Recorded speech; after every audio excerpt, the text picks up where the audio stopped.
Bonjour, bienvenue pour la quotidienne du 4 octobre. J'espère que vous avez passé un agréable week-end. Aujourd'hui, petit tour sur le lac avec de la voile et la nouvelle exposition temporaire au musée du Léman intitulée « Le lac dessine ». Sur notre plateau, Aurélie Egetschweiler, bonjour. Bonjour. Merci beaucoup d'être avec nous. Vous êtes conseillère communale PS à Nyon. On va parler un petit peu de votre parcours, de ce rôle de conseillère communale, mais aussi de votre vie. Vous êtes maman de 4 enfants, 38 ans, très impliquée au niveau associatif et bénévole. Aujourd'hui, vous êtes indépendante et vous aimez bien chiner les meubles pour en faire de jolis meubles. Décoration, c'est votre passion d'ailleurs, on en parlera aussi. Et depuis juin, vous avez repris la présidence du lieu-dit, association dont on aura l'occasion justement d'en parler. Nyon, la ville qui vous a vu grandir, celle où vous avez fait évidemment aussi vos études. Mais en quelques mots, pourquoi est-ce que c'est la plus belle ville du monde? On peut imaginer que vous pourriez la définir comme ça, puisque c'est là que vous avez choisi d'y rester et d'y vivre. Parce que Nyon, il y a tout ce qu'il faut. Il y a le lac, il y a les montagnes, il y a des balades. Enfin voilà, il y a tout. Et puis après, il y a tout ce tissu associatif, il y a le sport, il y a tout pour faire que ça soit une jolie ville agréable. Puis avec les enfants, on a un petit cran dessus. Ouais. Alors une émission qui devrait vous plaire, on dirait qu'elle est conçue pour vous, puisqu'on parlera un petit peu de tout ça. Okay. Et on retrouve sur les routes, toujours téléphone à la main, Alexandre Caporal. Bonjour Alexandre, comment ça va après ce week-end ? Salut Andrea, de manière assez pluvieuse. Alors sur la route, surtout sur le chantier, je suis au stand ici à Nyon, donc sur ce chantier du premier écoquartier de Nyon. 3 bâtiments et pratiquement 130 logements ont été construits ici. Et puis il a été présenté, ces bâtiments ont été présentés à la presse et aux premiers locataires aussi ce matin. Je suis sur place du coup pour en savoir plus et puis pour visiter un petit peu les lieux. Alors pour rappel quand même, c'est en 2009 que le chantier s'est lancé, le projet en tout cas, qui a été attribué à la CODA. Et puis, les travaux ont débuté en 2019 et les premiers locataires pourront habiter les lieux à partir du premier trimestre 2022. C'est pour ça que, même si c'est encore en chantier, on est à bout touchant de cet énorme projet pour la ville de Nyon. Je vous en dis plus tout à l'heure. On prendra un petit peu de hauteur, Alexandre, tu nous emmènes tout là-haut ? Oui, effectivement, je vous amènerai sur la terrasse pour vous expliquer comment ça se passe en écoquartier et puis comment on peut faire des potagers sur les toits des immeubles. Je vous ai dit, Aurélie Egetschweiler, cette émission est faite pour vous. Voilà. Vous m'en direz davantage d'ici quelques instants. Pour l'instant, on revient sur le lieu-dit, puisque vous avez repris la présidence en juin dernier. Que symbolise pour vous ce rôle ? Alors, ça fait l'association de lieu-dit, elle a été créée en 2016, donc moi j'y suis arrivée tout de suite au début. Donc je pense que c'est une certaine continuité, c'est avec honneur que je suis devenue présidente. Et puis c'est aussi tout ce chemin parcouru, tout ce qui a été créé, tout ce qui a été fait, et puis aussi de changer un petit peu de casquette. Alors je reste bénévole bien sûr, mais voilà, de pouvoir un petit peu regarder comment on peut avancer et puis amener de nouvelles choses pour notre association. Vous dites, je reste bénévole. Pourquoi c'est important pour vous justement de garder cette fonction-là de bénévolat au sein de l'association ? Alors le bénévolat, j'en fais depuis tellement longtemps que c'est quelque chose que je ne me vois pas faire. Et puis ça me permet d'être au contact aussi direct. Alors maintenant, on a aussi engagé une secrétaire générale. Donc j'y suis peut-être un petit peu moins sur place. Mais on a quand même ces possibilités de rencontrer nos bénéficiaires et nos autres bénévoles.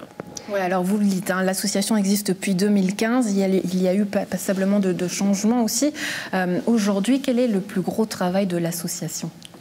Alors, essentiellement, c'est les cours. Donc, on continue de favoriser l'intégration, l'information aux personnes en situation d'exil. Maintenant, je pense que notre association, elle fait une aide concrète pour les migrants et les migrantes de la région, en donnant des cours de français, des cours d'informatique. On aide aussi les femmes et les mères en pouvant garder leurs enfants. Et donc, je pense que ça, c'est vraiment le gros de notre travail. Et puis, on a aussi toute une... c'est vrai qu'en 2015-2016, après cette arrivée, cet afflux de personnes en situation d'exil, Ça s'est évidemment un petit peu baissé avec les années, mais on voit aussi que maintenant on aide beaucoup des personnes qui sont là depuis une quinzaine ou une vingtaine d'années, qui sont en fait en état d'isolement et puis qui sont quand même ici à Nyon et qui ont besoin de notre aide. Justement, par rapport au rôle de l'association et le rôle qu'a pu apporter justement avec ces personnes-là, qu'est-ce qu'elle a pu permettre de différent, l'association, à votre avis ? Je pense qu'on aide nos bénéficiaires vraiment dans leur processus, parler français, ce qui est absolument essentiel dans leur futur parcours en Suisse, pour trouver un emploi, pour pouvoir communiquer, aider leurs enfants aussi dans leur scolarité. Et puis... En termes politiques, oui. Pardon, est-ce que, puisque vous êtes conseillère communale, est-ce que les choses ont pu changer ou être facilitées puisque cette association existe, ou c'est encore un peu difficile ? Non, c'est encore un petit peu difficile. La ville, elle nous a permis d'entrer à la Villa, qui est donc une maison des associations. Mais après, en termes de politique, on a quand même, il y a encore des choses à faire en Suisse. D'ailleurs, justement, on peut y venir, parce qu'en termes d'interpellation, vous en avez déposé 2 à votre retour de vacances. Alors, une concernant l'égalité entre les femmes et les hommes, et puis la deuxième qui concerne la parcelle 307, l'octroi d'un droit de superficie à l'EVAM. Qu'est-ce que vous attendez aujourd'hui de la nouvelle municipalité, puisqu'on sait que c'est une municipalité essentiellement constituée à gauche? Est-ce que vous avez plus d'espoir du coup? Alors j'ai reçu une réponse lors du dernier conseil du municipal Uldry, qui disait que la volonté de la municipalité était quand même de continuer dans ce processus. Maintenant qu'ils allaient un petit peu regarder ce qui allait se passer, voir s'il y avait d'autres bâtiments, il y a des petites maisons aussi. Enfin, ils voulaient avoir une vue d'ensemble, mais je ne vais pas oublier de continuer de revenir, ça c'est sûr. C'est un sujet qui est important, et puis l'accueil, voilà, c'est quelque chose qui en Suisse est essentiel. Donc je n'hésiterai pas à revenir si je vois que ça traîne. Mais pourtant, on peut se dire que ça traîne déjà. On a vu passablement d'actualité, notamment en termes avec tout ce qui est lié à l'Afghanistan. Ça traîne, vous dites. Qu'est-ce qui se fait à Nyon? Est-ce que les choses se font vraiment et réellement? Alors, c'est vrai que quand on avait aussi déposé cette interpellation pour l'urgence Moria sur les camps en Grèce qui brûlaient à ce moment-là, on nous avait donné la réponse comme quoi en Suisse, il y avait un accueil de certaines personnes. Pour ma part, ce n'est pas suffisant. Je pense qu'on peut faire plus. Après, on a quand même quelques bâtiments et puis logements à Nyon pour les personnes issues de la migration ou dans une certaine précarité. Mais vraiment, personnellement, ce n'est pas suffisant. Ouais, qu'est-ce qu'il faut faire pour que les choses bougent, puisqu'on a l'impression que ce n'est pas suffisant, que finalement, même si on en parle au Conseil, ça ne bouge pas assez rapidement? Qu'est-ce qu'il faut? Un changement peut-être dans la société? Qu'est-ce qu'il faut faire de différent selon vous? Je pense que oui, il faut un changement, pas que nyonnais, il faut un changement même mondial. Enfin, comment expliquer ça? C'est à tout niveau qu'il faudrait faire des changements. Enfin voilà, Mais ça passe par quoi? Parce qu'on peut citer aussi, par exemple, vous avez reçu dernièrement un prix le 25 septembre, oui. Le prix de l'intégration de la Chambre cantonale consultative des immigrés. Donc, outre l'aspect financier, est-ce qu'on pourrait imaginer aujourd'hui, puisque voilà, il y a cette retombée économique, financière, que les choses bougent au niveau local ici à Nyon? Est-ce que ça permettrait, voilà, ça favoriserait en tout cas certaines choses ici? Moi, le prix intégration de la CCCI, pour nous, c'est une reconnaissance pour notre association. Bien sûr qu'il y a de l'argent à la clé, ce qui nous permettra de monter de nouveaux projets. Mais c'est un petit pas. Voilà. Pour nous, c'en est un grand, mais peut-être c'est qu'un petit pas dans la société. Ouais, les prochains gros objectifs pour l'association du lieu-dit, ça serait lesquels? Alors, maintenir toutes nos activités, être prêt à un futur afflux migratoire, faire que notre secrétaire générale puisse augmenter son temps, parce que pour le moment, elle est à 20%. On aimerait bien qu'elle passe à 50%. Et puis après, on a des autres projets qui sont un petit peu, pas dans le placard, mais voilà, il faut aussi des ressources en bénévole, en temps, en argent. Et donc, ces projets-là, on les montrera quand ça sera possible. Qu'est-ce que ça veut dire qu'aujourd'hui, les Nyonnais ne sont pas encore assez bénévoles, ne sont pas assez encore dans le tissu associatif? qui manque de gens? Non, alors à Nyon, on a un tissu associatif qui est fort. Il y a des bénévoles dans les associations diverses que la ville propose. Enfin, pas que la ville propose, mais que les gens ont lancé. C'est juste que le bénévolat, c'est quand même donner beaucoup de son temps. Et puis, on est dans une société qui va toujours plus vite. Et le temps, il en manque. Alors, est-ce que ça veut dire, je vais être un petit peu provocante, mais qu'à l'inverse, le bénévolat a ses limites et qu'à partir d'un certain temps, il faut aujourd'hui rémunérer ces personnes-là qui travaillent pour ce genre d'association?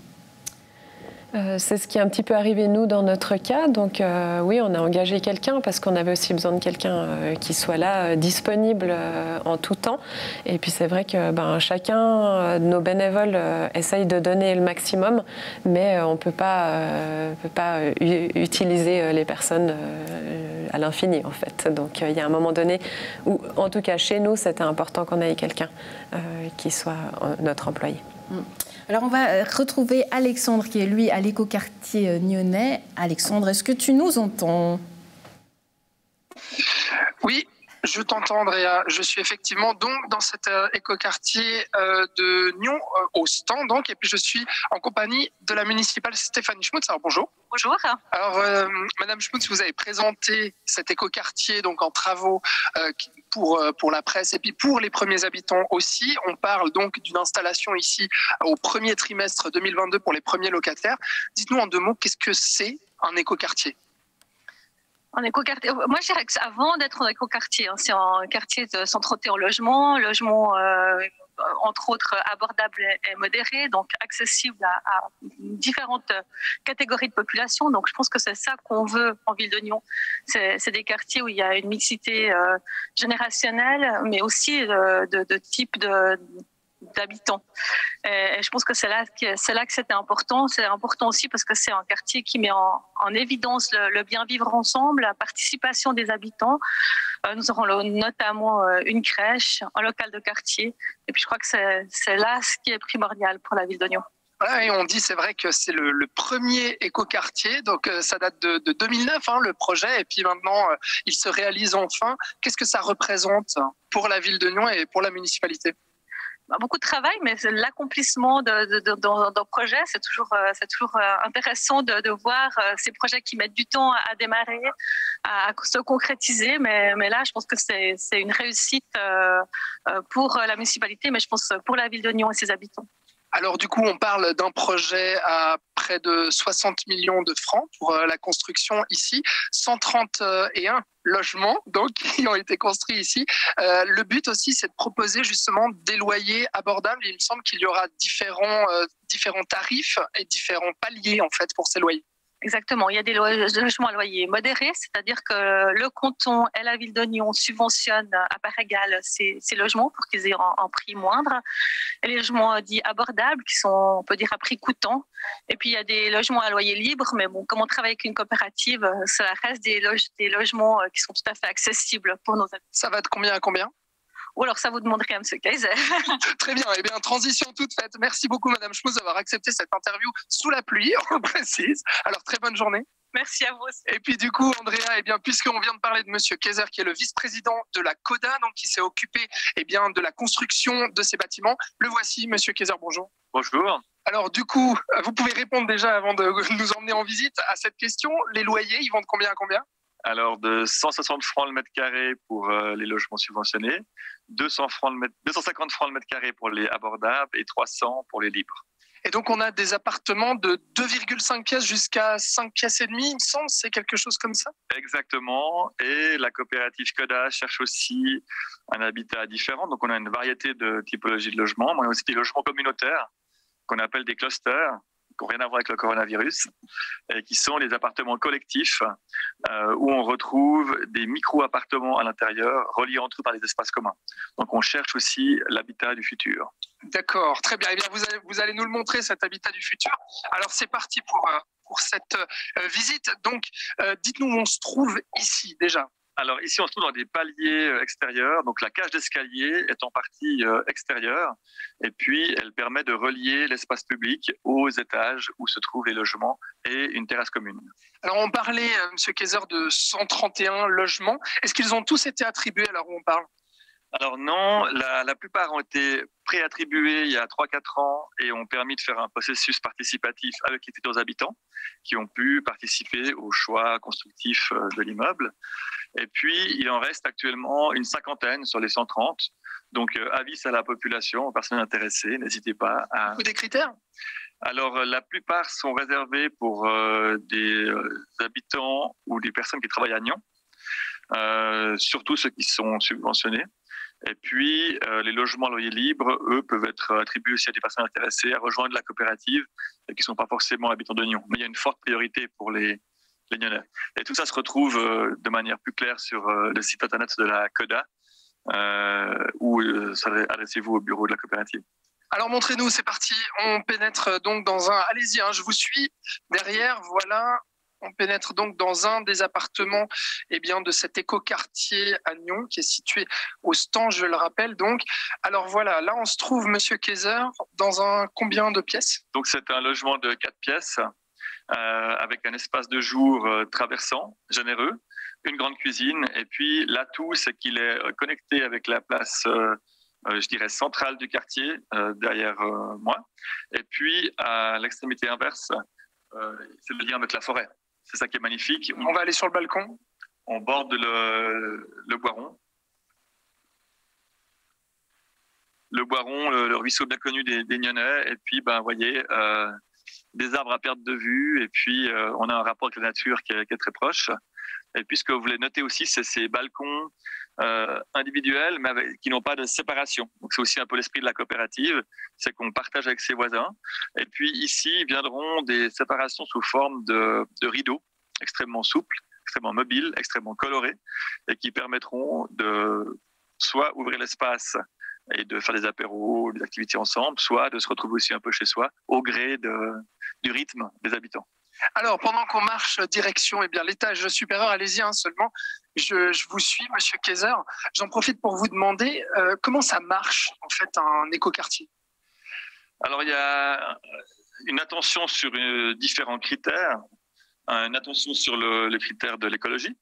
Donc, on réfléchit comment est-ce qu'on va se déplacer, privilégier la mobilité douce. On va réfléchir aussi sur l'énergie, un usage raisonné de l'énergie. Ça passe par les matériaux utilisés à la confection de ces immeubles. Oui, voilà, vous voyez qu'il y a une prédominance du bois qui est très forte.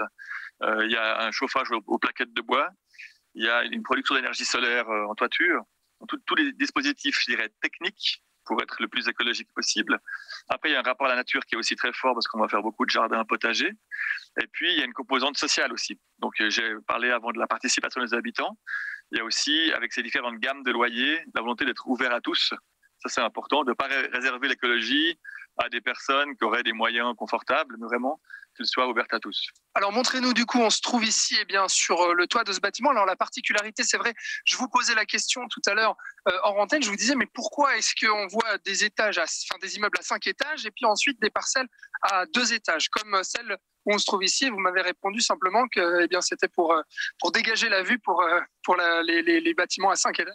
Voilà, alors il y a deux raisons en fait. La première, c'est une question de qualité architecturale et urbanistique.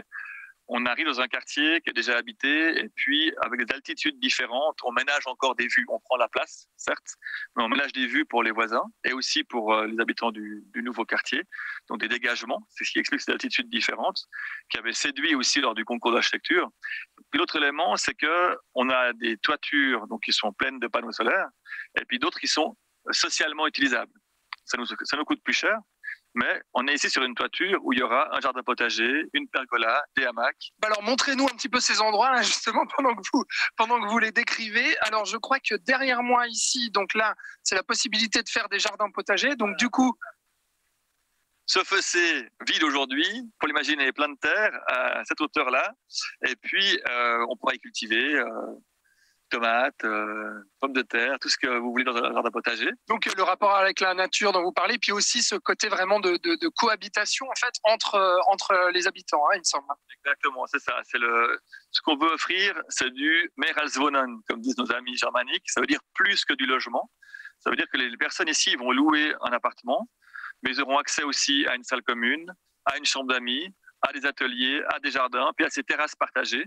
Et puis, ils vont entre eux dicter les petites règles de bien vivre ensemble pour partager ces lieux. Donc, derrière moi, des bacs pour le jardin potager avec une épaisseur de terre de 60 cm qui permet quand même de cultiver agréablement. Et puis, en face, on a la structure, vous allez l'imaginer un petit peu à l'image. Mais... On va juste se déplacer parce qu'on ne voit pas bien là, effectivement. Mais donc, pour terminer cette visite, on est sur le toit. Et ici, alors on a du mal à imaginer pour le moment qu'est-ce qui sera construit. Alors c'est ça, c'est encore un écoquartier qui est en cours de construction, en cours de finition. Mais vous avez ici une structure métallique qui permet d'accueillir une pergola, puisque en toiture, on est exposé aux rayons du soleil ou à la pluie. Et il faut se protéger de l'un comme de l'autre pour bien vivre ensemble des moments conviviaux et prendre des apéros sur ces terrasses. On ne s'est pas beaucoup protégé de la pluie tous les deux. En tout cas, merci beaucoup Guillaume Kayser d'avoir été avec nous sous la pluie donc, pour cette visite ici de ce premier écoquartier à Nyon qui, je le rappelle, du coup, sera habitable dès 2022, dès le premier trimestre 2022. Janvier, il me semble, hein, c'est ça? Oui, entre janvier et juin, les habitants et les habitantes vont prendre possession de ce nouveau quartier. Merci beaucoup d'avoir été avec nous. Très bonne journée. Merci beaucoup. Alors, Andrea, je voulais quand même poser une question à ton invité, à Madame Aurélie Egelschweiler, pour savoir si cet écoquartier pouvait lui plaire en tant que Nyonnaise et si elle se voyait habiter dans ce genre d'habitation. Bah oui, là c'est vendeur, hein, puis ça fait super envie. J'aime vraiment l'idée là du vivre ensemble, des pergolades, de ces balcons là où je visualise bien les enfants traverser et puis rire tous ensemble. Non, ouais, je me verrais bien habiter ici. Ouais, j'aime l'idée. On a entendu M. Kayser dire, vice-président donc de la CODA, dire des logements ouverts à tous. Vous êtes d'accord avec ça? Oui, alors à tous, si on revient sur l'association, non, c'est peut-être pas le cas. Mais oui, ouvert à tous, parce qu'il y a quand même des prix abordables, il y a des loyers modérés. Donc oui, j'ai l'impression quand même que ce quartier, il a été dans le bon sens. Ouais, vous avez compris le deuxième sens de ma question. Oui. C'est vrai que quand on parle de l'EVAM, quand on parle de migration, est-ce que c'est pas un petit peu révoltant ou frustrant de voir que finalement, il y a des choses qui se construisent à Nyon et que finalement, ces logements ne sont toujours pas accessibles à tous? Oui, c'est révoltant. Bien sûr que c'est révoltant. C'est sûr que les personnes en situation d'exil, elles reçoivent 600 ou 650 francs par mois pour se loger. Sur une région, sur l'arc lémanique, c'est impossible, à moins de faire de la colocation. Donc oui, ça c'est révoltant, mais ça bougera un jour. Il faut y croire, c'est ce que vous nous dites. Donc vous restez optimiste, c'est vrai que toujours les choses prennent du temps. On passe à présent à la culture, le lac du Cygne. C'est la nouvelle exposition temporaire présentée au musée du Léman. Grâce à son histoire, des anecdotes, des faits divers, mais aussi des souvenirs. Vous saurez tout de cet ambassadeur majestueux du Léman. Visite en images. La boutique des souvenirs du lac du Cygne, une vitrine qui est amenée à évoluer puisque les gens peuvent continuer à amener les signes qu'ils ont chez eux. Évidemment, ils retrouveront leurs signes à la fin de l'exposition. Le lac du Cygne, c'est une exposition qui raconte l'histoire des cygnes sur le Léman, comment est-ce qu'ils sont arrivés ici, comment ils ont colonisé tout le lac et puis le succès extraordinaire qu'ils ont eu depuis leur arrivée. C'est vraiment l'un des emblèmes du lac, avec les bateaux à vapeur, avec les barques à voile latines. Ils sont partout, dans les cartes postales, sur les affiches, dans les photographies. On les voit tous les jours, mais on sait très peu de choses d'eux. Ici, on a un extrait de la BD d'Hergé dans l'affaire Tournesol. À un moment donné, il y a un signe qui intervient lorsque, entre Nyon et Genève, il y a la voiture de Tintin qui est avec le capitaine Haddock qui tombe dans le Léman. Et puis à ce moment-là, il y a un signe qui essaie de repêcher Milou. Ici, on a des images de l'INA. C'était en 1970 sur le lac du Bourget. En fait, il y a eu une pollution qui a fait malheureusement disparaître leurs cygnes tuberculés.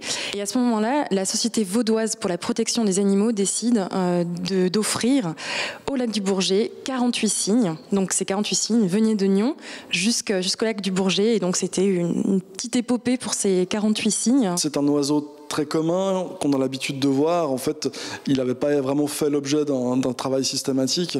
Donc, on a dû quand même beaucoup chercher pour augmenter les choses qu'on pouvait présenter et aller vraiment à la chasse aux cygnes, notamment aller chercher un vrai nid de cygnes au bain des Paquis ou voilà, constituer ce pédalo et puis aller chercher de nombreuses images que nous n'avions pas dans les collections, comme par exemple la couverture d'un disque de Queen sur lequel on voit un signe passer et qui n'avait pas été identifié comme tel. Là, on est en 95, c'est la couverture du dernier album de Queen, donc 4 ans après la mort de Freddie Mercury.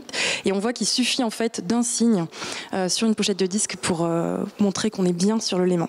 580 origamis, en fait, ils représentent la population de cygnes en moyenne. Ces 10 dernières années, autour du Léman, on a 580 cygnes. Tous ces cygnes ne se reproduisent pas, faute de place. En moyenne, un couple de cygnes a besoin d'1 kilomètre de rive autour du Léman. Donc en réalité, il va y avoir sur ces 580 cygnes 300 qui vont se reproduire. Le reste, ce sera des cygnes célibataires ou en couple, mais qui n'ont pas de territoire et qui vont rester sur la rade. On essaye d'avoir vraiment une exposition qui soit riche et qui soit bigarrée et qui donne envie et puis qui impressionne et qui séduise, et d'arriver à mélanger à la fois les sciences humaines et les sciences naturelles, et donc de pouvoir amener nos visiteurs à découvrir à la fois la biologie du cygne et en même temps sa place dans l'histoire humaine du lac. Ici, on arrive dans une autre pièce, il faut aussi se demander de quel cygne on parle, puisqu'en réalité, il y a 7 cygnes différents dans le monde. Le cygne tuberculé, il est loin d'être le seul. C'est Adrienne Barman, donc, qui est une artiste qui nous a fait ces magnifiques portraits du cygne tuberculé et de tous ses cousins. Une des missions du musée du Léman, c'est évidemment de sensibiliser le public et donc nos visiteuses et nos visiteurs à la richesse du Léman et puis à sa fragilité. Et l'intérêt d'un oiseau comme le cygne, voilà, vous pouvez l'observer facilement, il est là devant vous, et ça peut vous amener à développer plus d'attention sur la nature et donc plus d'envie de la protéger. Ici, on se trouve dans la pièce qui montre que le Léman n'a pas le monopole du cygne. C'est aussi le cygne des artistes. Et donc là, c'est une œuvre de Nicolas Liebert à qui on a donné carte blanche du coup pour nous donner un petit peu sa vision du cygne. C'est aussi le cygne des rois.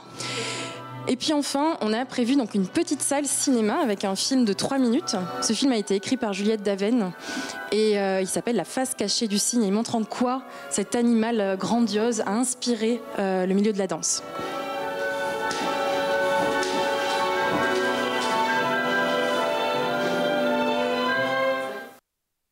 Et du cygne, on passe à la voile, vous aurez compris, on reste donc sur le lac, mais avec vous, Fred Moura, bonjour. Bonjour. Merci beaucoup d'être avec nous. Alors on revient évidemment sur cette finale du M2 Speed Tour qui avait lieu ce week-end au large de la Société Nautique de Nyon. La lutte a été rude jusqu'au bout sur le podium. Vous y êtes, déjà félicitations. Merci beaucoup. 3e position aux côtés du Swiss Medical Network, 1er et Minéo 2e. Une finale mouvementée, on peut le dire, un peu à l'image de cette saison finalement. Alors on va déjà revenir sur cette course. Comment est-ce que vous l'avez vécue ? Une magnifique finale parce qu'on a pu faire 11 manches sur 3 jours en fait. Des conditions, on a eu du soleil, du vent, beaucoup trop de vent de temps en temps pour attendre, de temps en temps pas assez. Donc tous les ingrédients pour faire quelque chose de sympathique. Ouais, sympathique, mais pas assez. Vous dites que vous auriez voulu un petit peu plus de temps, notamment pour discuter cette fameuse 2e place. Oui, malheureusement, en fait, il y a eu un gros orage qui est arrivé sur la 2e partie de journée le dimanche. Et puis on a dû arrêter les courses parce qu'il y avait trop de vent en fait. Donc la lutte était un petit peu interrompue, mais ça fait partie du jeu en fait.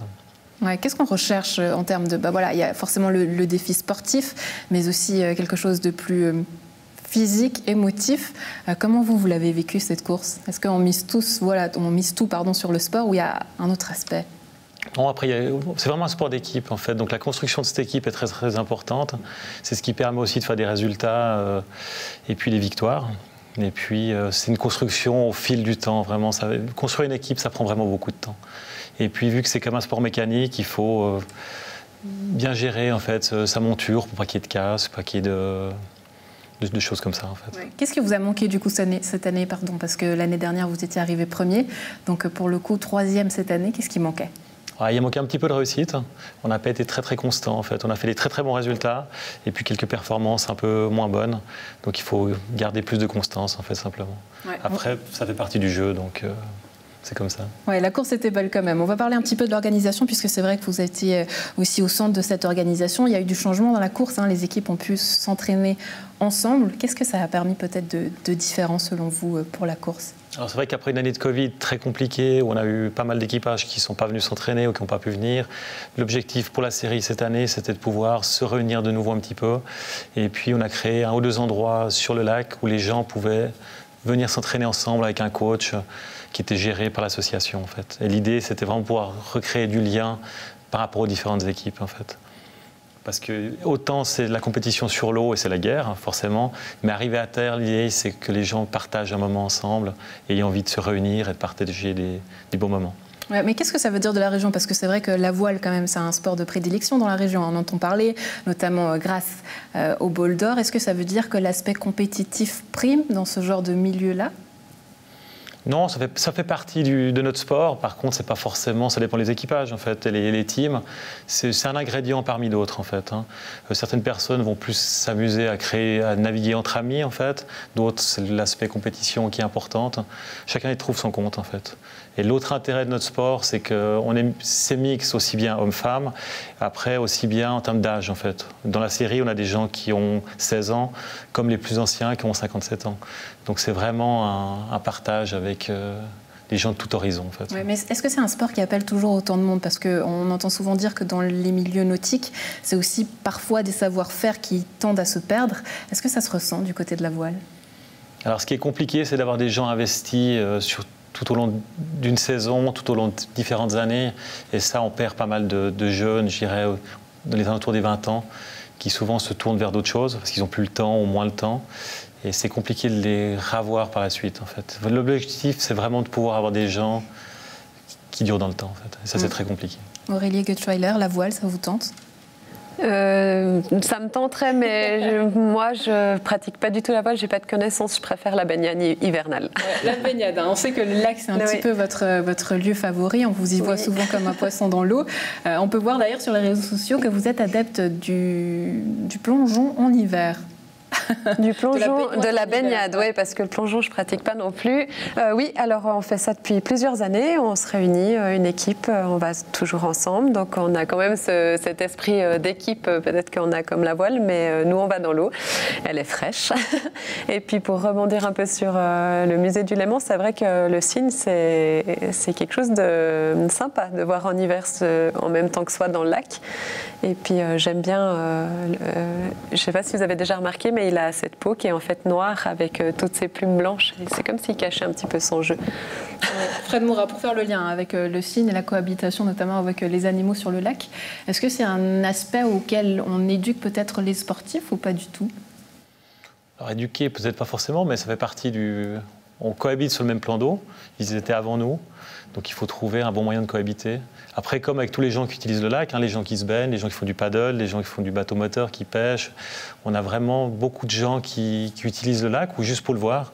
Et les défis, c'est vraiment qu'on réussisse à tous cohabiter ensemble dans la bonne humeur et le respect de chacun en fait. Ouais, alors le gros de l'activité, c'est forcément en été. D'ailleurs, le M2 Speed Tour, c'était la dernière manifestation de la voile, je crois. Qu'est-ce qui fait la richesse de la voile pour la suite ou en hiver? Qu'est-ce qui se passe? Tout s'arrête ou on continue les activités? Comment ça se passe au niveau de votre équipe? Alors c'est vrai que là, la saison 2021 est terminée. En fait, on a juste 2-3 discussions par rapport à ce qu'on a fait de bien, ce qu'on a fait de moins bien. Et maintenant, on se tourne vers 2022 pour préparer le bateau, préparer le matériel, préparer l'équipe, voir si tout le monde continue, s'il y a des changements. Donc le gros du travail maintenant commence, parce que les résultats sont le fruit d'un gros travail hivernal, de réflexion et de travail à terre. En fait. Ouais. Les objectifs pour la prochaine saison, ce sont lesquels? C'est de regagner le titre. Et puis toujours dans la bonne humeur, avec un team qui est fantastique, qui travaille beaucoup. Et on a beaucoup de plaisir de se rencontrer en fait. Ouais. Tout ça sur le Léman et le lac. Pour revenir peut-être à l'exposition du musée du Léman, pardon. Vous l'avez vu? Pas encore, mais on va y aller en famille. Ils ont toujours des très très belles expositions en fait. Ouais. En famille, justement. Ça me permet de faire la transition avec vous, Aurélie, puisque voilà, maman de 4 enfants, aussi conseillère communale. Le rôle aujourd'hui que vous avez en tant que conseillère communale, quelle importance vous lui accordez? Par rapport à mon rôle de maman. Par rapport à votre rôle de maman, est-ce que justement il peut y avoir un lien? Pas forcément. Aujourd'hui, est-ce qu'il y a une certaine responsabilité au niveau social, des volontés, égalité homme-femme? J'y reviens encore une fois. Hein.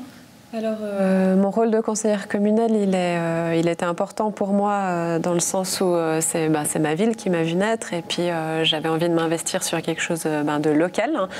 Et puis c'est vrai qu'avec maintenant mes enfants, je vois aussi l'intérêt en fait de leur expliquer et puis la politique. J'avais déjà l'idée de leur expliquer la politique, mais aussi de les inclure dans ce projet que j'ai.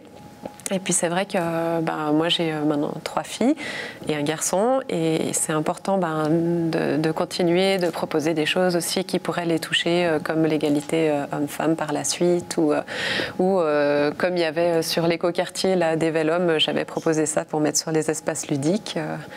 Voilà, que Fred pourrait éventuellement peut-être un jour poser. Voilà, donc non, c'est important, mais ça prend du temps aussi sur mon rôle de maman d'être conseillère communale. Ouais. Quelles sont les valeurs aujourd'hui que vous avez envie d'inculquer à vos enfants?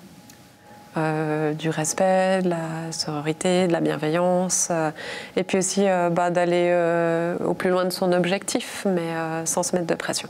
Ouais, sans se mettre de pression. C'est intéressant ce que vous dites parce que c'est vrai que quand on a préparé cette interview, vous avez voulu préciser que vous aviez raté la matu. Est-ce que ça passe par ça, sans se mettre de pression? Aujourd'hui, dire aussi à vos enfants que tout est possible? Oui, c'est vrai que quand moi j'ai raté cette partie de mes études, ça sonne comme un énorme échec. Et puis finalement, la vie, elle est bien faite. On peut rebondir. Hein. Ça demande un petit peu plus de hargne. Mais en Suisse, on a tellement de chance. Il y a tellement la possibilité de faire des passerelles, de se lancer, de changer de voie. Donc, non, moi, je leur dis de se sentir bien dans leur cursus scolaire et puis d'aller comme ils peuvent. Et puis voilà, c'est ça l'importance. Ils feront comme ils peuvent quand ça sera le moment. Vous qui êtes aussi sportif, qui avait, j'imagine, cet esprit de compétition, forcément, en tant que papa, est-ce que c'est aussi des valeurs qu'on a envie d'inculquer à ses enfants? Les valeurs au niveau compétition. Ne jamais rien lâcher, voilà. Bien sûr, c'est essentiel dans la vie, en fait. Toujours croire en soi, surtout. Et puis, il n'y a aucune limite, en fait. Au moment qu'on croit en soi, on peut faire beaucoup de choses, en fait. Ouais, en termes de ville peut-être associative, on dit Nyon, ville de festival, mais aussi ville associative. On sait aussi qu'il y a pas mal d'activités sportives aujourd'hui qui existent dans cette ville. Pourquoi elle est bonne pour vos enfants? Ils ont un choix énorme, en fait. On a beaucoup de chance. C'est-à-dire qu'en fonction de ce qu'ils ont envie de faire et puis leurs idées pour le futur, ils ont beaucoup de portes ouvertes à côté de chez eux, en fait. Et ça, c'est une chance assez unique.